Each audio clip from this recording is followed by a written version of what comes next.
They didn't just leave me, they erased me, like I was never part of the plan to begin with. I came home from school to an empty house. The living room was bare. No couch. No pictures on the wall. The hallway echoed when I called out. At first, I thought it was a mistake. That maybe they were moving something. That maybe I had missed a call. Then I saw the note on the counter. A single line, written in my mother's careful, emotionless handwriting. "You'll figure it out. You're strong." That was it. No explanation. No number. No address. They were gone. My parents. My little brother. Gone.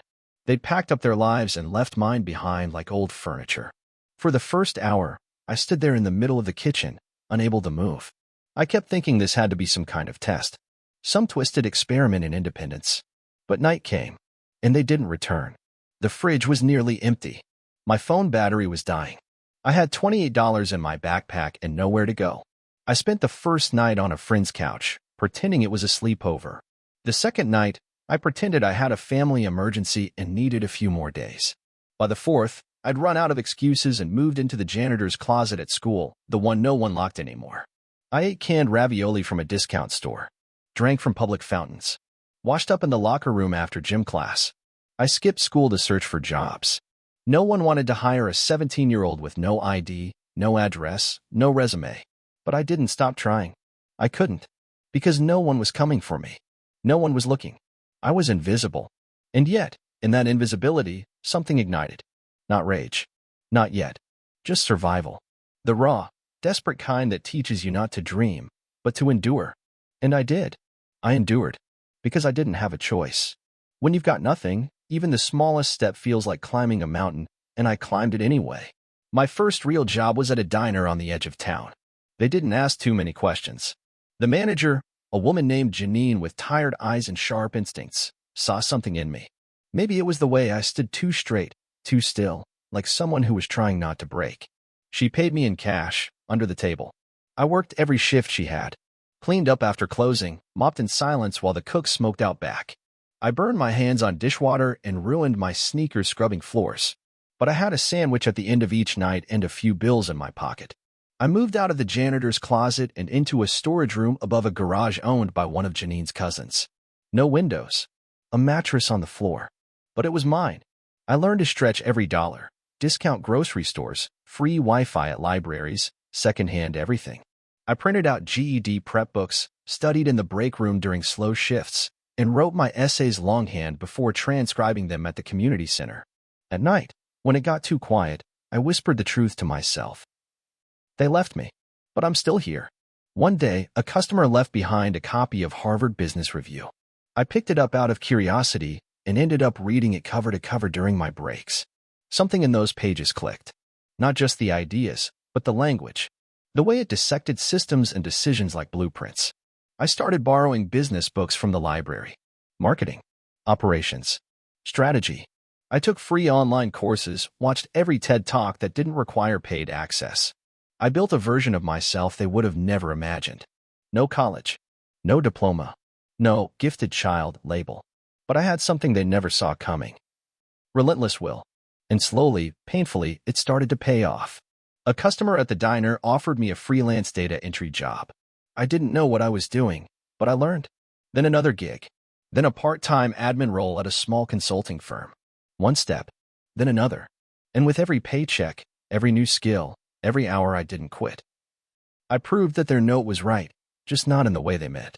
The people who threw you away rarely notice the empire you built, until it's too big to ignore. By 22, I was a full-time analyst at a mid-tier consulting firm in Chicago.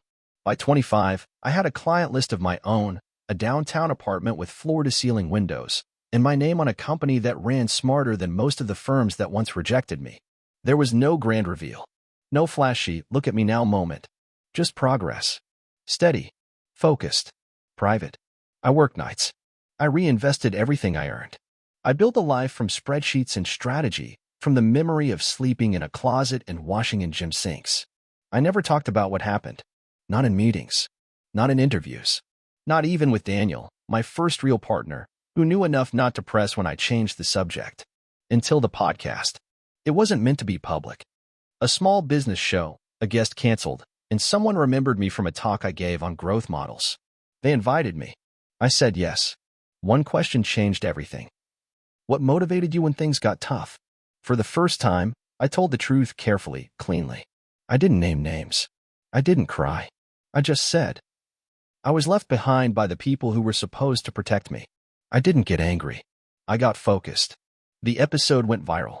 People called me brave, inspirational, relentless. I didn't feel brave. I felt exposed. But then something happened. An email. From a name I hadn't seen in over a decade. Hey, I heard the podcast. I think we should talk. Zach. My brother. The one who was too young to choose, too quiet to fight. The one I thought had forgotten me, like everyone else. Suddenly, the past I'd outrun had found its way to my door. And this time, it wasn't empty. It was knocking. They don't always come back with apologies. Sometimes, they come with rewritten stories and expect you to forget yours. Zach's email was short, careful. No apology. Just that we should catch up, and a note that he lived not far from me now. I stared at the screen for a long time before replying. Part of me wanted to delete it, pretend it never came. But curiosity won. We met at a cafe in the middle of the city. Neutral ground. I arrived early. He came in late, taller than I remembered, with the same soft jaw and the same way of avoiding eye contact when he was nervous. We talked like strangers. Until I asked, why now? He blinked. I just thought, maybe it's time. We were kids. Things were messy. I figured you left us. I laughed, once, sharp and hollow. You think I left you? He nodded, slow. That's what Mom and Dad always said. That you ran off. That you didn't want us anymore. It hit me like a second betrayal, not just what they did, but how they twisted it afterward. They left me, I said. I came home, and the house was empty. There was a note on the counter. I didn't run. They abandoned me. He went pale. For a moment, I saw it, the weight of that truth landing where it had never been allowed. He whispered, I didn't know. I believed him. But believing him didn't ease the ache. We sat in silence. Then he said it. They want to talk. They know you're doing well. They just want to make things right. Make things right. Like years of silence and survival could be undone over coffee. I didn't answer. I just stood, left enough cash for my tea, and walked away. That night, another message came. This time from my mother. It's been so long.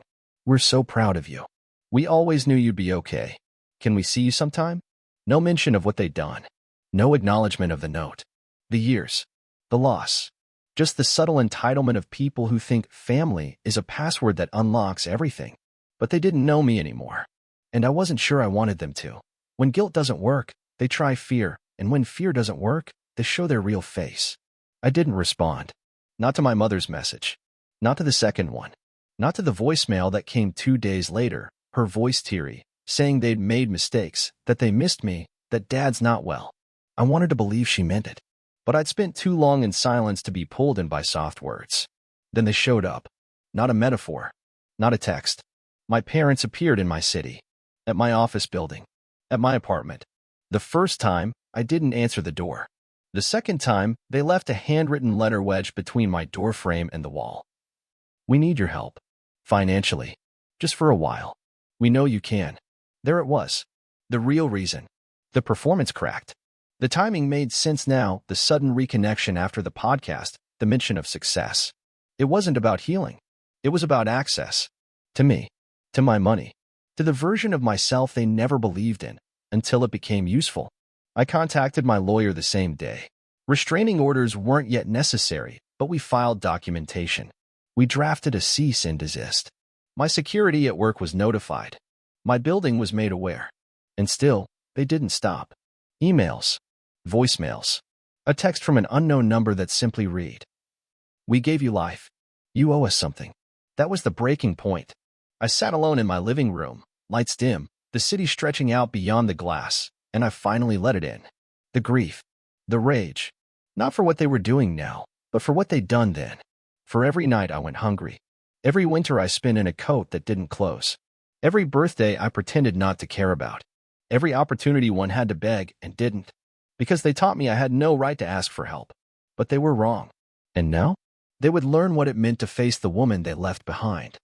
Some people mistake your silence for permission until you show them the wall they'll never climb again. It escalated quickly. They found Zach. They showed up at his home, where he lived now with his wife and their 3-year-old son. My parents hadn't spoken to him in years either, but that didn't stop them from banging on his door, demanding he talk some sense into me. When his wife called the police, my father shouted that they were being erased from their own blood. That night, Zach called me, not to ask me to back down, but to say, we can't let them near us again. And I realized something I hadn't before. This wasn't just about me anymore. This was about protecting the life I'd built and the people I loved within it. They weren't just desperate. They were unhinged. They believed they were owed access, owed attention, owed me, because they created me. But they didn't. They left me to rot. I created myself.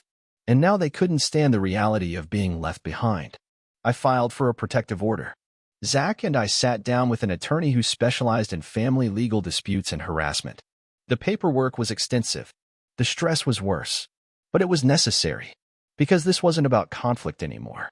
It was about defense. They pushed harder. One last email from my father. You think money makes you better than us. But you're nothing without us. You never were. And that was when I made the call. I requested a formal meeting. One time. One place. No more messages. No more knocking. No more lurking near schools or workplaces or homes. I wanted them to say it, everything they were trying to take, to my face. Because I wasn't afraid anymore. And they needed to see that. You don't need permission to move on, just the courage to say this ends here. We met in a sterile mediation room, beige walls and fluorescent lights. My lawyer sat beside me. They walked in older, smaller than I remembered, but still wearing the same entitlement like a second skin. They didn't look ashamed. They looked annoyed. My mother went first, said they'd been misunderstood, that it had been a difficult time for everyone, that I had taken things too personally. My father stayed silent until I spoke. I looked them both in the eyes and said, you left me to survive alone as a child. You never came back. You never apologized. And now you're here because you need something. That's not reconciliation. That's convenience. Silence. My lawyer slid the papers across the table. The final notice. The formal order. The boundary in black and white. No more contact. No more ambushes. No more pretending. My mother blinked like she was about to cry. My father scoffed. They signed. And I walked out, not victorious, not vengeful. Just free. In the months that followed, life was calm. Zach and I grew closer. His wife, his son, they became part of my new rhythm. Holidays that used to ache were now warm, full of laughter, quiet joy. One afternoon, I received a letter. No return address. My mother's handwriting. It was long. Apologetic. She admitted they were wrong.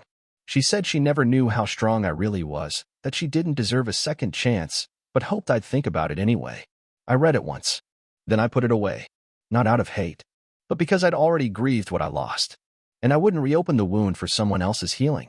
Forgiveness isn't a currency. It's a boundary. And some things don't get rebuilt. Sometimes, survival becomes a life. And mine is strong, quiet, and finally, mine.